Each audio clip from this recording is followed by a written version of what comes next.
Hello everyone, সবাই কেমন আছো? আমি তো অনেক ভালো আছি। সকাল সকাল ব্রেকফাস্ট সেরেই বসে পড়েছিলাম গল্প করতে। বাড়ি ভর্তি লোক, সবাই মিলে হই হুল্লোড় করে সকালে খাবারটা সেরে নিয়েছিলাম। আজ কিন্তু মেনুতে অনেক কিছু হয়েছিল। মাটন কষা, পাবদা মাছের ঝাল, কাতলা কালিয়া, আর ওইদিকে চিকেন কষা, সাথে দই মিষ্টি। আর আজ ছিল কিন্তু জগদ্ধাত্রী পুজোর তৃতীয় দিন। দেখো এখানে তো অলরেডি আসর জমে গেছে, সবাই মিলে বসে পড়েছে গল্প করতে। আর এদিকে বাবা বসে পড়েছিল লাঞ্চ করতে, আর আমিও কিন্তু সাজুগুজু করে রেডি হয়ে বেরিয়ে পড়েছিলাম ঠাকুর দেখতে। আজ একটু শাড়ি পরতে ইচ্ছে হলো, তাই সুন্দর করে শাড়ি পরে চলে গেছিলাম পাড়ারই একটা কাছে পুজো দেখতে। আজ একটু তাড়াতাড়ি বেরিয়েছিলাম ঠাকুর দেখতে, কারণ রাতের দিকে আমার শো আছে। কিন্তু আমি যখন বেরিয়েছিলাম ঠাকুর দেখতে তখন অলমোস্ট বাজে 5:30।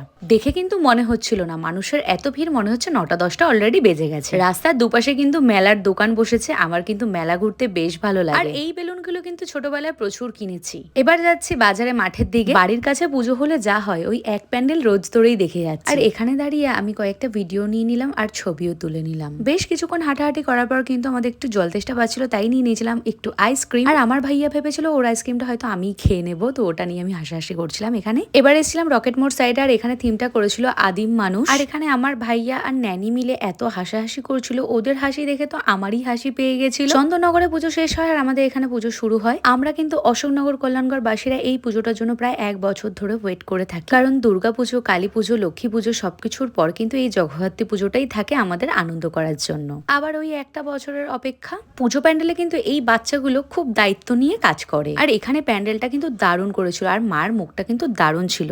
তারপর সোজা চলে গেছিলাম একটু কানের কিনবো বলে, আর এখান থেকে বেশ কিছু কানের আমার কিন্তু খুব পছন্দ হয়েছিল, তাই আমি একটা কানেরও নিয়ে নিয়েছিলাম। জানো তো, এটা ভেবে খারাপ লাগছে এত কিছু ছেড়ে আমাকে সোজা চলে যেতে হবে শোতে। কি করব বলো, শোটাও তো করতে হবে। আর দেখো এখানে জগদ্ধাত্রী মাকে কত সুন্দর লাগছিল। এখন আবার আমি লাইটিং দেখতে দেখতে সোজা চলে যাব বাজারের মাঠে, কারণ ওখান থেকে বেশ কিছু চুড়িও কিনতে হবে। জানো তো, মেলাতে কানের আর চুড়ি হেভি সুন্দর সুন্দর পাওয়া যায়, তাই আমিও আমার মন পছন্দ মতন এখান থেকে বেশ কিছু চুড়ি আর কানেরও কিনে নিয়েছিলাম। অনেক ঘোরাঘুরি করা হয়েছে, চলো এবার খাবারের দোকানের দিকে যাওয়া যাক, একটু পেট পুজোটাও তো করতে হবে। এবার আমরা সবাই হেঁটে হেঁটে বাড়ির দিকে রওনা দিচ্ছি, কারণ ওইদিকে 8টা বাজতে যাচ্ছে, আমাকেও বেরাতে হবে শো এর জন্য। আজ আমার শো ছিল মেদিনীপুর সাইডে। বাড়িতে এসে দেখলাম সবাই রেডি হচ্ছে, সাজুগুজু করছে ঠাকুর দেখতে যাবে বলে। তো চলো বন্ধুরা, আজকের মতন বাই, আবার দেখা হচ্ছে তোমাদের সাথে কালকের ব্লগে। আজকের মতো টাটা।